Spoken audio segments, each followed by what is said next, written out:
नमस्कार, आप देख रहे हैं सीधी बात। मैं हूं राहुल कमल और आज हमारी खास मेहमान है बीजेपी सरकार की वरिष्ठ मंत्री सुश्री उमा भारती। स्वागत है मैम आपका। लग रहा है कि सरकार संसद में पसोपेश में है, हर दाव उल्टा पड़ रहा है। स्पीकर ने 25 सांसदों का सस्पेंशन किया और पूरे का पूरा विपक्ष एकजुट हो गया। लगता है कि उल्टा पड़ गया सरकार का दाव। भारत में कभी भी संसद में ऐसा व्यवहार नहीं देखा। मैं स्वयं 89 से 2004 तक सांसद रही हूँ, 15 साल।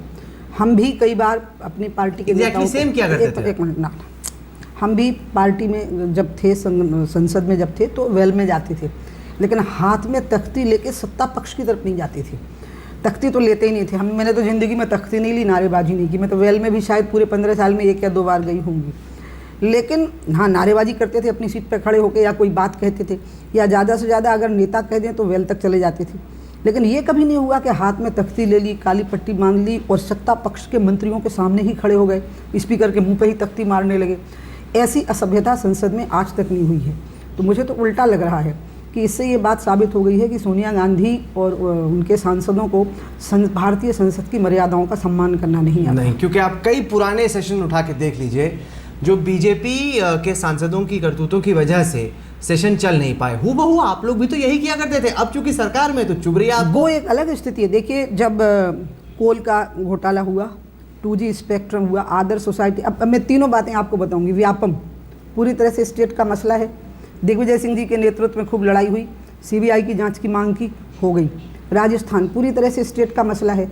अब आप इसको आदर्श सोसाइटी से कंपेयर करेंगे कि हमने भी महाराष्ट्र का घोटाला दिल्ली में उठाया था, वो संसद नहीं चलने दी थी, लेकिन वो लैंड डिफेंस की थी, डिफेंस की जमीन थी, डिफेंस केंद्र की संस्था थी। मतलब एक भगोड़े के साथ एक मुख्यमंत्री के बिजनेस रिलेशंस होते हैं। विदेश मंत्री एक भगोड़े की मदद करती हैं, माइकल बेवन जो कि यहाँ पे मैं इसके बाद आ रही ना, उनको फोन करती। ये सब आरोप नहीं, मतलब जो बीजेपी आरोप लगाए वो सत्यवचन, कांग्रेस आरोप लगाए वो बेबुनियाद। मैं बोल रही हूँ कि व्यापम में जो कांग्रेस मांग कर रही थी CBI को दे दो, हो गया, तो अब यहाँ व्यापम उनको नहीं बोलना चाहिए। राजस्थान का मसला राजस्थान का है। राजस्थान की कांग्रेस को चाहिए कि वो लड़ाई करें, सड़कों पे आएँ, संघर्ष करें, आंदोलन करें। ठीक है, मैं ये कह रही हूँ कि अब आप कहोगे कि आपने भी तो आदर्श सोसाइटी महाराष्ट्र का मामला संसद में उठाया था, तो इसलिए उठाया था क्योंकि वो डिफेंस की ज़मीन थी, डिफेंस केंद्र की एक संस्था, इसलिए हमने उठाया था। तीसरी बात आपने सुषमा की कही। सुषमा बार बार कह रही है कि मुझे पार्लियामेंट में स्टेटमेंट दे लेने दो, मेरा स्टेटमेंट सुन लो, उसके बाद आप बताओ उसके बारे में। और आप जो, उसने तो, सुषमा ने तो खुल के कहा कि आप जो सज़ा मुझे दो मैं मंजूर करूंगी, लेकिन आप आओ तो सदन में, मेरी बात तो सुनो। तो नहीं, हमें आपकी बात ही नहीं सुनना। मुझे तो उल्टा लग रहा है जो आप कह रहे हैं ना कि पूरा विपक्ष कांग्रेस के साथ हो गया है, ऐसा मुझे नहीं लगता है।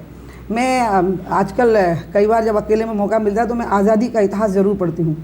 हमारे देश में बहुत बड़े बड़े ताकतवर राजा लोग थे, लेकिन उनमें एकजुटता का अभाव था और वो बाहर के लोगों के नेतृत्व में एकजुट हो जाते थे। अभी मुझे क्या लग रहा है, मुलायम सिंह हैं, लालू यादव हैं, खुद दिग्विजय सिंह हैं, ये बड़े दमदार नेता हैं, लेकिन इनमें एकजुटता का अभाव रहा और इसका परिणाम, और मैं आपको बताऊं, विपक्ष पहले नहीं रहा, वो ताकतवर नहीं रहा, ऐसा नहीं। लोहिया थे, नमूदरी पार्क थे, दीनदयाल उपाध्याय थे, श्यामा प्रसाद मुखर्जी थे, विभिन्न विचारधाराओं के लोग। तो राहुल गांधी हर रोज बरस रहे हैं, लेकिन वो खाटी देसी लोग थे। मैं आपको बताऊं, अगर राहुल और सोनिया के साथ गांधी नाम ना हो और अगर ये दूसरी पार्टियां इनके साथ ना हो, तो ऐसे बहुत लोग जनपद में घूमते हुए नजर आएंगे, आपको इनको कोई पूछेगा नहीं। पर कम से कम इतना तो आप मानेंगे, हालांकि आप कांग्रेस की विपक्ष में हैं, लेकिन इतना तो आप मानेंगे कि पहले से राहुल गांधी अब बहुत ज़्यादा सक्रिय हो गए। होने चाहिए। जब आप इतनी बड़ी पार्टी के उपाध्यक्ष हो तो उसमें हमको उनके सक्रिय होने देने में मुझे आपत्ति नहीं होनी चाहिए, उनके सक्रिय होने देने में मुझे कोई दिक्कत भी नहीं है।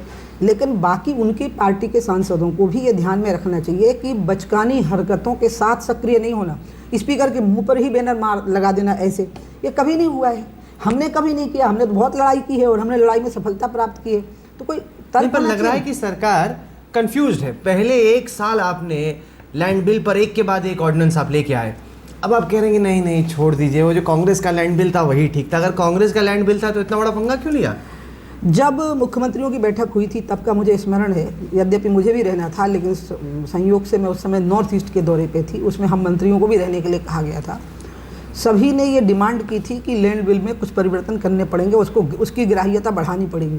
प्रधानमंत्री जी ने उसी भरोसे के साथ में ऐसा किया, लेकिन कांग्रेस सत्ता के बिना बेचैन हो गई और उसकी जो परिणाम निकला है कि उनने जिस तरह की स्थितियां बना दी हैं उसमें उनके सांसदों को भी उनके पीछे खड़े होना पड़ रहा है और दूसरे जो विपक्ष के लोग हैं, जैसे समाजवादी पार्टी के ही लोग हैं, वो भी कुछ बातों को पसंद नहीं कर रहे हैं। तो जैसा आप कह रहे हैं, मुझे तो विपक्ष में एकता नहीं लग रही, बल्कि मैंने तो आपको जो पहले कहा ना, मुझे इसकी चिंता लग रही है कि विपक्ष कभी भी इतने हल्केपन के साथ नहीं लड़ा है, वह ऐसी हरकतों से नहीं लड़ा। हम तो लड़े हैं, दाव तो उल्टा हम तो पड़ा ना। विपक्ष के एक साल महारथी हैं। आपने कहा कि सबसे अहम बिल है, इसके बगैर पूरी इकोनॉमी ठप हो जाएगी, बड़ा जरूरी है, विदेशी निवेश इसी से आएगा।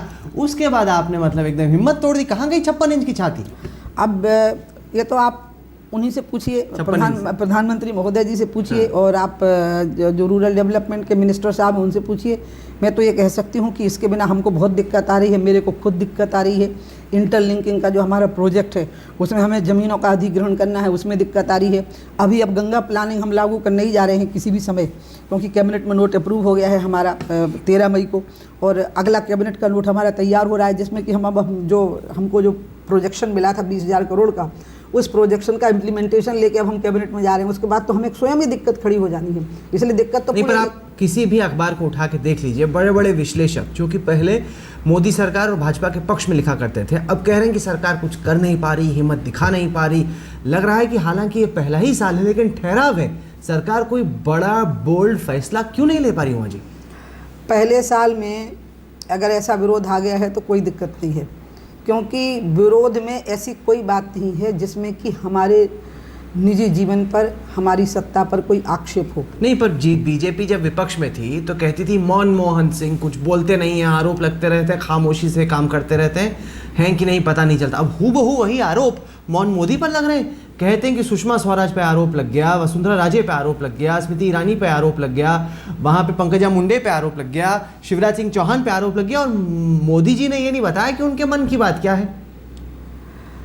मेरे को समझ में नहीं आ रहा है कि ये चाहते क्यों है कि मोदी बोले इन बातों पर, जिन बातों में ना, मुझे तो लगता है इन बातों पर किसी को नहीं बोलना चाहिए। क्यों नहीं बोलना चाहिए? नहीं बोलना चाहिए, आपने जरूरत नहीं है। जांच के आदेश भी नहीं दिए ना, ये बहुत जितनी भी बातें हैं, स्मृति का मामला सब जुडिस है, व्यापम के मामले में सीबीआई की जांच के आदेश हो गए। एक मिनट, और सरकार ही गई। सुषमा जी के जो आरोप लगे, सुषमा ने कहा है कि मुझे बोल लेने दीजिए, जब तक जांच नहीं हो ना, जांच के तो ऑर्डर दीजिए, जांच के ऑर्डर पीएम दे सकते हैं। नहीं, पहले सुषमा की बात सुने विपक्ष, और फिर विपक्ष जो सुषमा कह रही है उसके जवाब में बोले, और सड़क बाहर खड़े होकर ना बोले। वो तो बहस होगी। अच्छा, इन्वेस्टिगेशन कहाँ हुई? नहीं राहुल, इन्वेस्टिगेशन नहीं होनी चाहिए। चलो, आज आप मुझसे सवाल कर रहे हैं, मैं एक काम करती हूँ, मैं सोनिया जी को और राहुल जी को और कांग्रेस के नेताओं को एक आग्रह करूंगी कि आपकी लड़ाई 2 जगह पे हो रही है। अभी पार्लियामेंट के फ्लोर पे हो रही है, गांधी जी के सामने हो रही है। बाहर आओ, सड़क पे लोगों के बीच में आओ। पार्लियामेंट को डिस्टर्ब करना आसान होता है, सड़क पे खड़े होकर के पसीना बहाना और संघर्ष करना जनता के बीच में जाकर के, ये सड़क पर लड़ने की इनकी औकात नहीं बची है, इसलिए पार्लियामेंट को डिस्टर्ब कर रहे हैं। आपको लगता है हिम्मत नहीं है इनकी? चैलेंज कर रही है राहुल गांधी। मैं हिम्मत की बात नहीं कह रही हूँ, सपोर्ट ही नहीं बचा है कांग्रेस। आप कहाँ है कांग्रेस, बताइए। उत्तर प्रदेश में सपोर्ट है तो मेरे सवाल को घुमा रही है। नहीं, मैं नहीं घुमा रही। सवाल ये था कि वसुंधरा राजे और ललित मोदी के बिजनेस रिश्तों पर जो आरोप लगे, क्या कम से कम उनकी एक इंडिपेंडेंट जांच नहीं होनी चाहिए? सीबीआई को सौंप दीजिए, करने दीजिए सीबीआई को जांच। जिन आरोपों की बात चल रही है उन पे वो जो कौन से गहलोत हैं जो पहले वहाँ मुख्यमंत्री थे, वो आए ना, लड़े ना सड़कों के ऊपर। लेकिन राजस्थान की बात संसद में क्या कहना जांच का आदेश तो दे सकते हैं ना। जब नहीं, बिल्कुल, मैं उसी चीज को पैमाना बना रहा हूँ जो बीजेपी कहा करती थी जब वो विपक्ष में थी। तब रविशंकर प्रसाद कहते थे हर मुद्दे पे कि पहले इस्तीफा फिर बहस। अब कांग्रेस वही कह रही है, पहले इस्तीफा फिर बहस। अब आपको चुभ रहा है क्योंकि इन आरोपों में और उन आरोपों में अंतर था। क्या आरोप? मतलब उनका आरोप बेबुनियाद, आपका आरोप दमदार। कर रहे हैं, उनको अपने मंत्रियों को जेल भेजना पड़ा है। उनके मंत्री जेल गए हैं, आप बचाया नहीं उनको। नहीं तो अपराध प्रमाणित हुआ तब वो भी कोर्ट में इन्वेस्टिगेट हुआ। अभी तो आप इन्वेस्टिगेट ही करने को तैयार नहीं हो। अभी तो आप इन्वेस्टिगेट ही करने को तैयार नहीं हो। मेरा ये कहना है कि जिस प्रकार की तकनीकी प्रक्रिया सुषमा जी की बात में है, उस पे एक बार अगर संसद में बात हो जाए तो ये कोई बड़ी बात नहीं। लेकिन मुझे तो जो मैं आपको कहना चाहती हूँ वो आप मेरी बात को समझो। ये जैसे कॉलेज में लड़के लड़कियाँ हुड़दंग सा मचा देते हैं ना, एक अजीब सा, जिसमें कि कॉलेज की लड़ाई होती है, स्टूडेंट पॉलिटिक्स होती है। स्टूडेंट पॉलिटिक्स है जो सदन के अंदर हुई है। और मुझे सबसे बुरा जो लगा, मैं बताऊं, मैं सोनिया जी के बारे में ये मानती हूँ कि उनको भारत का प्रधानमंत्री नहीं बनना चाहिए था, और जिन्होंने बहुत मुखर होकर विरोध किया था, आपको याद होगा मैं तब मुख्यमंत्री थी, तो मैंने ये घोषणा ही की थी कि जो भारतीय नारी की कोख से जन्म लेगा उसी को भारत का प्रधानमंत्री होना चाहिए, और ज़रूरत पड़ेगी तो मैं सड़क पर संघर्ष करूँगी। लेकिन व्यक्तिगत तौर पर मैंने सोनिया का हमेशा आदर किया है, उनका बहुत सम्मान करती हूँ। 1-2 बार गंगा के मसलों पर मैं अकेले में उनसे बात भी की हूँ, मिली हूँ। मुझे बड़ी वो शालीन महिला लगी। उनके मुंह से ये निकलना कि सुषमा ड्रामेबाज है, मुझे विश्वास नहीं हुआ। मुझे नेहरू जी का एक वाक्य याद आया। एक बार नेहरू जी ने ऐसी गलती की थी और माफ़ी मांग ली थी।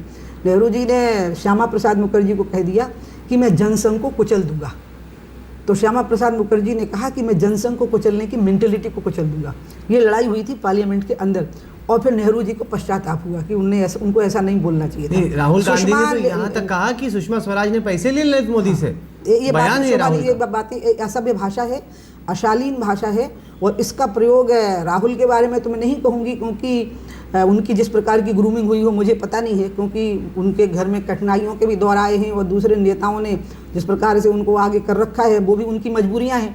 लेकिन कम से कम सोनिया के मुंह से ड्रामेबाज नहीं निकलना आपको चाहिए। लगता है कि और मैं अपेक्षा करती हूँ कि सोनिया गांधी जी कम से कम माफ़ी ना मांगे, सॉरी बोल दें। आपको लग रहा है कि राहुल गांधी अरविंद केजरीवाल की नकल कर रहे हैं, उनसे कहीं ना कहीं प्रभावित है? इस तरीके से बिन सबूत दिए आरोप केजरीवाल भी लगाया करते थे। मैं इन सब चीज़ों की किसी के साथ कोई कंपैरिजन नहीं कर पाऊंगी, लेकिन मैं ये मानती हूँ कि भारत की राजनीति में विरोध में राहुल गांधी से बेहतर नेता मौजूद हैं। कौन है बेहतर? मुलायम सिंह हैं, लालू यादव हैं, खुद कांग्रेस में दिग्विजय सिंह हैं। शांता कुमार ने एक चिट्ठी लिखी जिसमें उन्होंने कहा कि व्यापम घोटाले से पार्टी की साख को चोट पहुंची है। क्या आप मानती हैं कि बहुत नुकसान हुआ है पार्टी की छवि को इससे? मैं शांता कुमार जी की पत्र पर कोई टिप्पणी नहीं करूँगी। क्यों नहीं? नहीं करना, मेरी मर्जी। पूर्व मुख्यमंत्री हैं, हाँ, जो भी पार्टी के वरिष्ठ नेता हैं, मुझे मेरी मर्जी। अच्छा, लेकिन शत्रुघ्न सिन्हा अब लग रहा है कि वो बीजेपी के वो भी हमारी पार्टी के ही सांसद है। वो तो है, अभी तक तो है। हाँ। लेकिन वो शत्रु हैं आपके कि दोस्त, ये नहीं समझ में आ रहा किसी को। ये बातें मुझे बिल्कुल नहीं बोलना। अभी यशवंत सिन्हा ने हमारी पार्टी के लोग हैं, हमको जो बातें करनी होगी हम अकेले में बैठ के कर लेंगे। अच्छा, आपने मांग की थी सीबीआई की एक जांच होनी चाहिए। आपने हमें इंटरव्यू दिया जब हम भोपाल में थे, आपने कहा कि व्यापम घोटाले में सीबीआई की जांच होनी चाहिए। अब आपको लगता है कि वो फैसला ठीक था? क्योंकि सीबीआई हर उस केस में जहां पर मध्य प्रदेश की पुलिस कह रही थी कि एक नेचुरल डेथ है, उसमें सीबीआई को लग रहा है नहीं, कुछ ना कुछ अननेचुरल है, और उसमें वो एफआईआर रजिस्टर कर रही है। मुझे लग रहा है कि राहुल अब ये प्रसंग समाप्त हो गया, क्योंकि ये जो मांग थी और ये मांग अंत में शिवराज ने स्वयं की। नहीं, वो तो इतना दबाव डाला देश भर से, तब उन्होंने की, अपनी मर्जी थोड़ी की। लेकिन कोर्ट में तो शिवराज ही गए ना, सरकार बहुत प्रेशर पड़ने के बाद कोर्ट में गए। अब जब एक बात हो गई, अब इस विषय पर आगे नहीं बोलना चाहिए, क्योंकि व्यापम एक गंभीर और एक विषाद युक्त मसला है। इसमें बहुत लोग परेशान हुए हैं, दुखी हुए हैं। मैंने शिवराज को भी बहुत दुखी देखा था उन दिनों, इस तरह से उनके नाम की छिछालेदर होती थी बार बार। तो इसलिए मैं इस प्रसंग को यहीं समाप्त करना चाहती हूँ। स्वयं मैं भी बहुत दुख के दौर से गुजरी थी उस समय पर। मुझे तो दूसरी चिंता लग रही है, आप यकीन करो, भारत में विपक्ष बहुत सशक्त रहा है, हिला के रखा है उसने, और ऐसे ऐसे नेता रहे, हमारे अटल जी खुद ऐसे नेता रहे हैं। इसके पहले के नेता जो मैंने आपको गिनाए थे, ये तो मैं अपनी पार्टी के नेताओं के नाम गिना रही हूँ, दूसरे भी लोहिया समाजवादी विचारधारा के नेता बहुत कम सांसद होते थे। नमरूद्रीपाद की पार्टी के लोग बहुत कम सांसद होते थे, लेकिन विचारधारा से देश को हिला के रख देते थे। ये कोई विचारधारा है कि नहीं, हम सुनेंगे ही नहीं। मतलब जो मांग आपके ही नेताओं ने की थी वो हो गई, और फिर भी आप पार्लियामेंट में मध्य प्रदेश का मसला उठाए जा रहे हो। अच्छा, ये बताएं, आप गंगा सफाई कैंपेन में लगी हुई हैं। अभी कुछ महीने पहले मैं गंगा में नाव चला रहा था, राफ्टिंग करने गया था। अभी भी गंगा वैसी ही है जैसी थी पिछले साल। तो अब ये कितना वक्त लगेगा? आपका जो गंगा सफाई कैंपेन है वो कैसा चल रहा है? गंगा साफ हो, इसमें कितना वक्त लगेगा? मुस्कुरा रही हैं आप। मुस्कुरा इसलिए रही हूँ क्योंकि नहीं, लोग व्याकुल हैं बदलाव। हाँ, नहीं, कोई लोग जो है ना, वो हम जो कहते हैं लोग उसको समझते हैं, क्योंकि लोग को पता है थेम्स को ठीक होने में 40 साल लगे, रायन को, मैंने सबका रिकॉर्ड 40 साल का मांग रही और रायन को ठीक होने में 27 साल लगे। से पहले थोड़ी कहा आपने ये 40 साल लगेंगे। मैं आपने सुना ही नहीं। हाँ। 2016 में अक्टूबर में, और मैं आपके ही चैनल पे बोल चुकी हूँ, हम निर्मलता का फेज़ 1 दिखाएंगे और संपूर्ण निर्मलता हम 2018 अक्टूबर तक आपको दिखा देंगे 3 साल में। जो 30 साल में नहीं हो पाए वो हम 30 अक्टूबर 2016, मतलब अब से करीब 1 साल और कुछ महीने बाद आप कह रही गंगा निर्मलता का फेज़ 1 नजर आनी शुरू हो जाएगी। हाँ, निर्मलता का फेज़ 1 में जाने ना, जनता को बताइए कि गंगा थोड़ी साफ होनी शुरू हो जाएगी। 3 साल में गंगा दुनिया की 10 सबसे साफ सुथरी नदियों में होगी। अभी 10 सबसे गंदी नदियों में गिनी जाती है गंगा। बड़ी बात कर रही हैं आप, क्योंकि 3 साल बहुत दूर नहीं है, क्योंकि इस नदी से देश की आस्था बहुत जुड़ी है। क्योंकि अच्छा आपने सवाल किया, थोड़ा शांति से सुन लेना। हाँ, शांति से, क्योंकि आप वही कर रहे हो जो राहुल जी आपके दूसरे नाम डरे हुए लग रहे हैं आजकल आप राहुल से। पहले तो डरे हुए नहीं, आप उनके असर में लग रहे हो। मैं तो किसी के पसंद में नहीं आता, पूरा लग रहे हो। मेरे को तो लग रहा है काफी खौफ है, मतलब राहुल और सोनिया का। अच्छा, आपको ऐसा लगा? आप बार बार उनसे, मतलब मैं नाम भी पूछता हूं तब भी आप तुम्हारा नाम ही राहुल है, मैं क्या करूं? चलिए ठीक है, बताइए। देखो, पानी का जब हम ये सोचते हैं कि पीने लायक है कि नहीं, नहाने लायक है कि नहीं, मुख्य बात यह है कि अभी गंगा दुनिया की 10 सबसे गंदी नदियों में से एक मानी जा रही है। हम चाहते हैं कि गंगा दुनिया की सबसे साफ 10 नदियों में से एक मानी जाए। इसके लिए आपको 3 साल देने पड़ेंगे, जिसका फेज़ 1 में 1 साल के बाद दिखा दूंगी। दूसरी एक मिनट रुको। दूसरा, आपने कहा कि राहुल और सोनिया का खौफ, तो आपको भूल रहा है कि मैं वही उमा भारती हूँ जिसकी वजह से सोनिया गांधी प्रधानमंत्री पद की शपथ ले नहीं पाई थी। और ज्योति बसु ने, अगर आपको याद हो तो एक कहा था कि सोनिया गांधी बहुत डरी हुई हैं और उन्होंने बहुत अच्छा किया कि उन्होंने शपथ नहीं ली, और स्टेटमेंट था। इसलिए डरने का जो हिस्सा है ना, वो पूरा का पूरा उन्हीं माँ बेटे के हिस्से में आता, मेरे नहीं आता। अक्टूबर 2016 का हम सबको इंतजार है, देखने के लिए कुछ असर नजर आता है कि नहीं नदी में। तो ये थी आज की सीधी बात। ये कार्यक्रम आपको कैसा लगा? आप अपनी राय हमें ईमेल के जरिए भेज सकते हैं। हमारा ईमेल का पता है sb@aajtak.com। साथ ही साथ इस कार्यक्रम को आप हमारी वेबसाइट पर देख सकते हैं, जिसका पता है www.aajtak.in/सीधी बात। तो अगले सप्ताह एक बार फिर से मुलाकात होगी। तब तक के लिए देश और दुनिया की बाकी खबरों के लिए आप देखते रहिए आज तक।